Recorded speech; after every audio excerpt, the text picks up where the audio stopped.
Os especulativos encontrem, no conteúdo evangélico, motivos para extrair ilações negativas.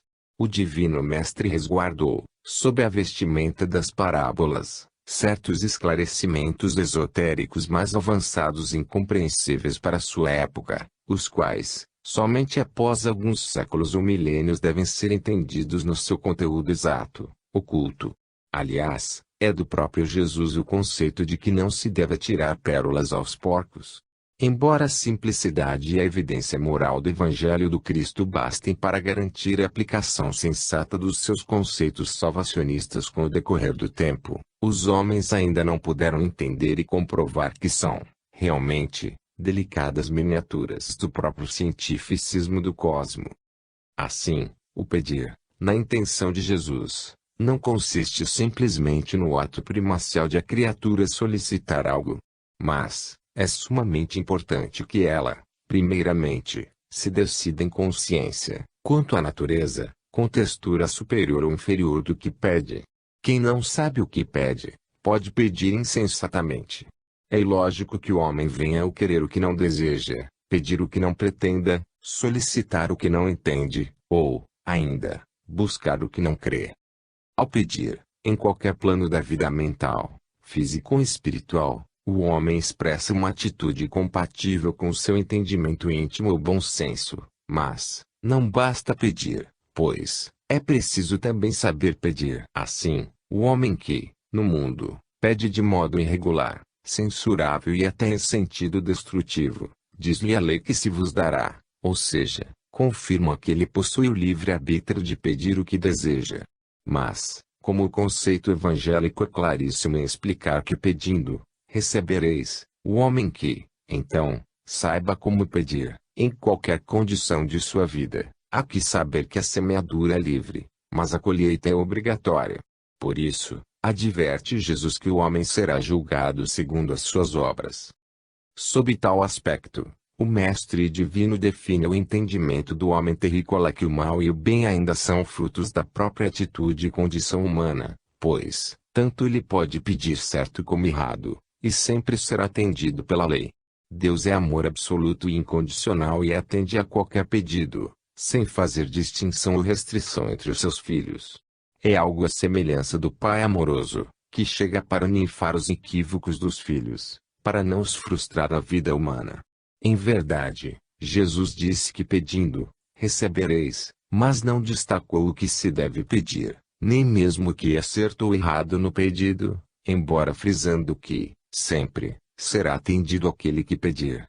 Obviamente, quem pedir há de ser o único responsável quanto à natureza dos efeitos que possam suscitar-lhe o pedido bom ou o pedido ruim. Pergunta: qual é o vínculo ou elo entre os conceitos de pedir e recebereis e buscai e achareis? Matiz: primeiramente, o homem deve saber o que quer e, depois, buscar o que deseja. No curso dessa ação, observa-se um processo num ritmo coerente e disciplinado. É um desdobramento de premissas, que convergem sensatamente para a conclusão lógica de receber ou achar. Em tudo que se sucede na vida, a ordem e o ritmo são partes ou sequências de qualquer processo, em qualquer plano do mundo material ou do reino divino, a fim de se manter o equilíbrio e a harmonia do cosmo. Malgrado algumas conceituações negativas, no próprio mundo físico predomina uma disciplina, que se pode configurar como um ritual. Não se trata de formalismo ou apego às cerimônias religiosas, mas, tão somente a ordem ou sucessão regular de cada coisa ativada, ou atuando no seu tempo e na sua frequência. Mesmo na criação do mundo, percebe-se o rito, ou uma ordem que impera por etapas sucessivas e gradativas, pois Deus só criou as aves e os animais após ter criado o céu e a terra, e deu a vida ao homem depois de povoar o mundo com seres inferiores. Assim, há um rito ou uma ordem, pois deve ser de entendimento sensato que, primeiro, há de se pedir, para depois buscar. É um ritual simples e indispensável que o homem, primeiramente, tire os sapatos para, depois, conseguir tirar as meias. A simples operação de tirar as meias exige, ritualisticamente, a mobilização do primeiro ato, em que deve, antes, descalçar os sapatos, como a etapa ordenativa e sensata do processo. Ninguém duvida de que só um louco busca o que mil cogita e o que não pede. Ao pedir, o homem indica o que deseja e considera de melhor para si, e a divindade, então, concede a permissão para ele conseguir a sua pretensão humana. Mas, ainda lhe fica o direito de escolher o objeto que deseja e fazer dele o uso que lhe convier.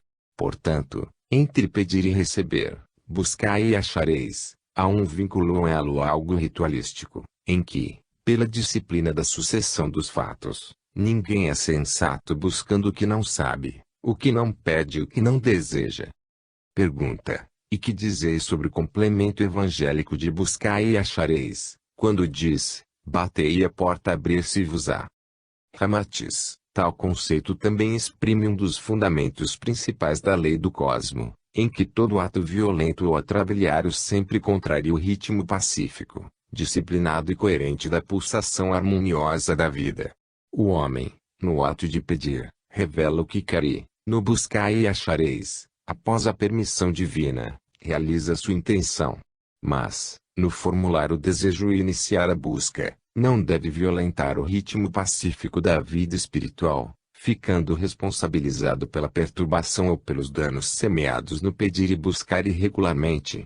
E dali que a ação movida pelo desejo egocêntrico e violento pode destruir o objeto da procura, ao exigir a alguém, prematuramente, aquilo a que ainda não faz jus, ou não está preparado para usufruir. Quantas criaturas existem a quem o advento súbito da fortuna proporciona ensejos tão perigosos para o seu espírito imaturo e indisciplinado, que depois motiva a sede dos sofrimentos no além-túmulo. E quem força uma ação arromba a porta, no simbolismo da parábola de Jesus, mas, quem bate, solicita e é digno de receber a concessão divina, porque se ajusta ao ritmo pacífico ou ritual gradativo, sem opor violência à lei. É por isso que ainda diz o preceito: todo aquele que pede, recebe; quem procura, acha; e a quem bate, abrir-se-lhe-á a porta. Mas, a quem, por orgulho ou ressentimento, não pede se julga com direitos pessoais de ser atendido de imediato e com exclusividade, dominado pelo egoísmo de nunca ser preterido em suas exigências e desejos atrabiliários. Por isso, não bate à porta fechada, em sua busca, mas exige que as portas se abram em seu absoluto favor. É como quem fecha os olhos em plena luz solar e, assim, não vê a luz, que ali sempre esteve presente. Quanto mais o homem bate na busca decidida e sincera, desperta em si uma condição mais favorável para a receptividade espiritual. É de senso comum que as portas foram feitas para ficarem fechadas e impedirem a invasão promíscua, alheia, no recinto interior.